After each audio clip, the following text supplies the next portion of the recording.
Wallahu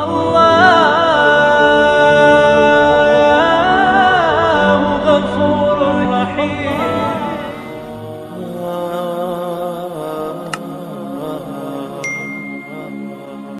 Semua orang senang melihatnya karena dia bersih, karena dia rupawan, karena dia sopan dan santun, karena ayahnya meninggal dan ibunya juga sudah lama meninggalkannya. Orang kasihan melihatnya, maka karena kesenangan hati mereka, mereka sendiri yang memberikan gelar untuknya yang belum pernah mereka berikan kepada orang sebelum dia. Gelar itu bernama Al-Amin, orang yang layak menerima amanah. Amin diambil dari 3 huruf, alif, mim, nun. Dari kata alif, mim, nun muncullah kata amanah. Orang yang mampu menerima amanah disebut Al-Amin. Kita mengatakannya jujur. Lawan daripada amanah adalah khianah, al-khain, pengkhianat. Dia tidak berkhianat. Dia adalah seorang yang mampu mengemban amanah dan terpercaya, maka semua orang percaya kepada dia. Dari alif, mim, nun juga akar yang sama dengan iman, akar kata yang sama dengan iman, maka iman berarti percaya. Dia adalah orang yang dipercaya karena memang dia mampu mengemban amanah. Kapan kebencian itu datang? Kebencian itu datang ketika dia naik ke atas bukit Sofa dan dia berkata kepada semua penduduk Makkah, seandainya aku katakan di balik bukit Jabal Abi Qubais yang besar, gagah, perkasa, tinggi, menjulang ini ada pasukan musuh yang akan menyerang kita, apakah kalian percaya? Semua mereka berkata, shadaqnaka, kami percaya karena memang kami menggelar engkau orang yang dapat dipercaya. Seandainya aku katakan bahwa ada pasukan musuh yang akan meluluh lantakkan, menghantam, membunuh kita, apakah kalian percaya? Mereka menjawab, shadaqnaka, kami percaya. Seandainya aku katakan bahwa aku menerima wahyu dari Allah dan aku diperintahkan Allah untuk mengabarkan kepada kalian yang baik-baik akan masuk surga, yang jahat-jahat akan masuk neraka, percayakah kalian? Disitulah perlawanan datang, bukan dari orang lain, bukan dari musuh, bukan dari lawan. Perlawanan itu datang dari saudara kandung, dari ayah kandung yang masih ada hubungan darah. Tabban laka ya Muhammad alihada jama'tana, celakalah engkau Muhammad, apakah hanya untuk ini saja kau kumpulkan kami hari ini? Allah membelanya, langsung Allah membelanya. Dia tidak membela dirinya, tapi Allah mengatakan tabbat yada abi lahabi wa tabba ma aghna anhu maluhu, hartanya tak ada berguna, wa ma kasab, hasil usahanya tak mendatangkan manfaat, wa mra'atuhu hammalatal hatab, istrinya menjadi pembawa kayu bakar, simbol dari adu domba, kata-kata yang membuat menyakitkan hati yang dibawa oleh Ummu Jamil istri Abu Lahab untuk menyiksa, menjelekkan, membuli, menebarkan berita untuk membunuh karakter Sayyidina wa Maulana Muhammad sallallahu alaihi wasallam. Ini bukti kalau hari ini ada anak muda yang rupawan, yang dermawan, yang disenangi lingkungannya, tidak ada orang yang tersinggung, biasa, karena Nabi Muhammad SAW juga pernah mengalami hal itu. Tapi begitu kau katakan, aku tadi malam bermimpi bahwa aku mesti hijrah, meninggalkan komunitas peminum khamar, meninggalkan geng kita yang selama ini bicara tentang yang haram, maka disitulah mereka akan berkata, apakah hanya untuk ini saja kita berteman selama ini? Mana persahabatan kita? Apa yang dialami pemuda-pemuda hijrah hari ini dialami oleh Rasulullah sallallahu alaihi wasallam 14 abad yang silam. Ketika kau berhasil bisnis, orang senang. Ketika kau berhasil membina rumah tangga, tidak ada orang yang tersakiti. Ketika anakmu lucu-lucu dan kau berada di tengah mereka, tidak terusik kepentingan mereka, tidak terganggu ekonomi mereka, engkau adalah sahabat, engkau adalah teman setia. Tetapi ketika kau tidak ikut kemauan manusia, disitulah engkau sedang melantik dirimu sendiri menjadi musuh. Maka Allah kuatkan hatimu. Wa in tuti aktsara man fil ardi, kalau kau ikut kebanyakan orang di atas muka bumi, yudilluka an sabilillah, mereka hanya akan menyesatkan engkau dari jalan Allah Subhanahu wa taala. Tapi api itu tidak pernah padam. Kalau dia padam, maka berakhirlah dakwah Islam. Dia terus bergelora, dia terus menyala, dia terus membakar kemunafikan, membakar kemusyrikan, sampai akhirnya embargo pun tiba. Jangan ada yang mau bergabung dengan kelompok Muhammad sallallahu alaihi wasallam. Jangan ada yang mau berkirim makanan. Jangan ada yang mau berdagang. Jangan ada yang mau menjalin transaksi. Mereka ingin membunuh secara perlahan-lahan. Jangan beli produknya. Jangan duduk bersamanya. Jangan berteman dengan dia. Kenapa kamu mau berfoto dengan dia? Kenapa kamu mau bergambar dengan dia? Kenapa kamu masih mau mendengar ceramah dia? Adakah orang yang mengalami hal itu hari ini? Adakah ketakutan-ketakutan dari hamba Allah yang mengatakan Allahu Akbar, Allah Maha Besar, tapi takut ditinggalkan kawan, cemas ditinggalkan sahabat? Maka itu pernah terjadi pada kelompok Sayyidina wa Maulana Muhammad sallallahu alaihi wasallam. Kalau pembunuhan karakter tidak berhasil, maka ada yang lebih dahsyat daripada itu. Mereka tawarkan dunia beserta isinya. Wallahi, demi Allah wahai paman, demi Allah wahai Abu Talib, law wada'u syamsa fi yamini wal qamara fi yasari, andai mereka letakkan matahari di tangan kananku, bulan di tangan kiriku, ala atruka hadzal amr, supaya aku tinggalkan dakwah ini, aku tidak akan meninggalkannya. Bujuk rayu mulai tiba. Itu terjadi pada diri Nabi Muhammad sallallahu alaihi wasallam. Kalau kau tidak mempan dimusuhi, kalau kau tidak mempan dirangkul, kau akan dipukul. Kalau kau tidak mempan dipukul, kau akan dirangkul. Berbagai macam cara, dari mulai yang paling keras sampai yang paling lembut, dari mulai yang paling lembut sampai yang paling keras, sampai akhirnya tempat bergantung itu hilang, lenyap, musnah. Ada dua tempat bergantung, saudara kandung ayah Abu Talib. Mereka tidak mengusiknya karena dia keponakan Abu Talib. Abu Talib anak Abdul Muttalib, Abdul Muttalib anak Hashim, Hashim anak Abdi Manaf, Abdi Manaf anak Qusay, Qusaylah pendiri Darun Nadwah. Mereka keturunan darah mulia dari Adnan. Adnan menerima tetesan darah dari Ismail. Ismail anak kandung Ibrahim alaihissalam. Jangan ganggu dia, karena dia keponakan Abu Talib. Masih ada backing, tapi Allah ingin agar hati itu tidak bergantung kepada manusia. Dia buat Abu Talib meninggal dunia, masih ada lagi tempat bergantung. Dia yang dulu ketika kedinginan datang, dia yang menyelimuti. Yang dulu ketika ketakutan datang, dia yang menenangkan. Dia datang menemui Waraqah ibnu Naufal. Waraqah berkata, namus, malaikat yang pernah datang kepada Ibrahim, yang pernah datang kepada Musa, yang pernah datang kepada Isa, sekarang dia datang kepada suamimu. Katakanlah, jangan takut, jangan cemas. Kalau nanti sampai masanya dia akan diusir dari kampung halamannya, aku orang pertama yang akan membelanya. Karena begitu yang kutemukan dalam kitab-kitab suci yang kubaca, kata Waraqah bin Naufal. Hari itu juga tempat bergantung itu patah. Khadijah menghadap Allah Subhanahu wa ta'ala.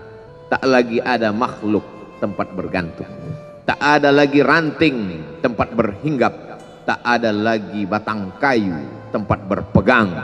Allah ingin agar engkau berserah hanya kepada Dia saja, tidak ada makhluk.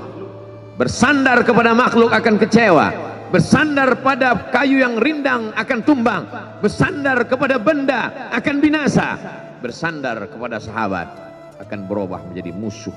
Bersandarlah kepada Dia, Hayyun Maha Hidup, la yamut, Dia tak pernah mati. Bersandarlah kepada Dia, Al-Aziz yang Maha Perkasa, Al-Jabbar yang Maha Berkuasa. Itu yang diinginkan Allah dari sosok Sayyidina wa Maulana Muhammad sallallahu alaihi wasallam. Dia pergi, sengaja dia pergi berjalan kaki, karena kalau dia pergi menunggang unta, mereka sudah mengintai, dia pasti lari, dia akan pergi ke tempat yang jauh. Sengaja dia pergi berjalan kaki. Lalu kemudian dia pun sampai ke suatu tempat. Dia berharap mereka adalah orang-orang yang lembut akan yang menerimanya, tapi dia tidak diterima dengan tala'al badru alaina. Dia tidak diterima sebagai ahlan wasahlan.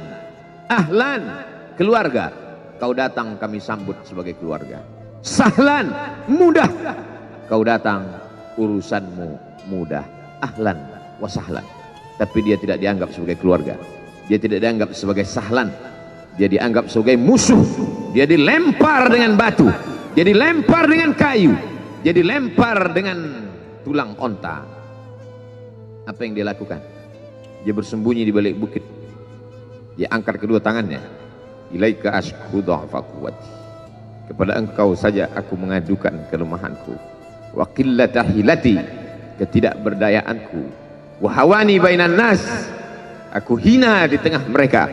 Kalau dulu aku ada tempat bergantung, ada tempat bersandar, ada tempat mengadu, hari ini hanya engkau saja ya Allah. Datanglah malakul jibal, malaikat penjaga segala bukit di atas dunia. Kau tunjuk mana bukit yang paling besar ya Muhammad, akan kutimpakan kepada mereka. Hati yang luka biasanya akan marah, akan kecewa, tapi itu tidak terjadi pada Nabi Muhammad sallallahu alaihi wasallam. Apa yang dia katakan? Asallah an yukhrij min aslabihim man ya'budullaha wa la yusyrika bihi syai'a. Ya Allah, keluarkan dari tulang sulbi mereka, keluarkan anak cucu mereka yang akan menyembah engkau. Tidak ada satupun yang akan mempersekutukan engkau di atas muka bumi ini. Doanya dikabulkan, hatinya susah, pikirannya kacau, tapi lidahnya tidak berkata-kata kasar. Dia doakan agar anak cucu mereka menyembah Allah. 100% penduduk Taif hari ini bersyahadat asyhadu an la ilaha illallah wa asyhadu anna Muhammadan Rasulullah. Doa orang yang teraniaya, doa orang yang terzolimi. Dia berhenti di sebuah kebun. Ada seorang yang bukan terpandang membawakan beberapa ranting anggur sebagai pelipur lara, penghilang haus, pelepas dahaganya. Ketika anggur itu akan masuk ke mulutnya, dia berkata Bismillahirrahmanirrahim, atas nama Allah. Maka hamba sahaya miskin, susah, melarat, perantau yang tak punya apa-apa itu heran. Apa yang kau ucapkan? Bismillah. Kau sebut nama Allah ya. Tidak ada satupun orang di kampung ini kalau makan menyebut nama Allah. Siapa engkau? Aku Nabi yang diutus Allah Subhanahu wa ta'ala. Berarti engkau sama dengan orang yang dulu pernah berada di kampungku. Engkau dari mana? Aku dari Ninawi. Ninawi ya. Di sana ada saudaraku, kata Nabi Muhammad sallallahu alaihi wasallam. Di sana ada saudaraku namanya Yunus bin Matta. Yunus bin Matta adalah saudaraku. Sama-sama hamba yang diutus Allah Subhanahu wa ta'ala. Dia juga diingkari oleh kaumnya. Dia masuk ke dalam lautan, ditelan seekor ikan dalam 3 kegelapan. Gelapnya tengah malam, gelapnya lautan, gelapnya perut ikan. Dia berserah kepada Allah. La ilaha illa anta subhanaka inni kuntu minal zalimin. Begitu cara Allah mengingatkan Nabi Muhammad SAW. Apa yang kau rasakan hari ini? Belum ada apa-apanya dengan apa yang pernah dirasakan oleh Yunus bin Matta. Mendengar itu langsung saja Addas bersimpuh sujud mencium lutut Nabi Muhammad sallallahu alaihi wasallam. Dia tidak mulia, dia hamba sahaya, dia miskin, dia perantau, tapi dia sempat mencium tangan Nabi Muhammad sallallahu alaihi wasallam. Dia sempat menghilangkan dahaga dari leher Nabi Muhammad sallallahu alaihi wasallam. Pertemuan yang berkesan. Biarlah pertemuan itu sekali, tapi sampai ke lubuk hati. Untuk apa pertemuan yang berulang kali, tapi hanya sampai di tepi bibir, hanya basa-basi. Nabi SAW kembali, dia pulang. Di tengah perjalanan dia mendengar, qul, katakan, uhiya ilayya annahu istama'ana farum minal jin. Ada sekelompok jin. Jin itu berkata, inna sami'na qur'anan ajaba. Kami mendengarkan bacaan Al-Quran ajaba, menakjubkan, ajib. Biarlah manusia menolakmu, biarlah manusia yang aku dan sombong itu tidak menerimamu, tapi ada satu makhluk yang mau menerimamu. Inna, kami dari kalangan jin, sami'na, mendengar, Qur'anan ajaba, bacaan Al-Quran yang mengagumkan, yahdi ila rusdi, yang membuat kami lurus berpikir benar. Betapa jin yang dikatakan makhluk jahat, tapi ketika dia mendengarkan bacaan Al-Quran tersentuh hatinya dan dia bersyahadat, anna minnal muslimun, kami ada yang muslim, wa minnal qasitun, kami ada yang kafir. Yang muslim taharrau rasyada, selalu mencari jalan kebenaran. Yang kafir kanu li jahannam hataba, mereka hanya akan menjadi santapan neraka jahanam.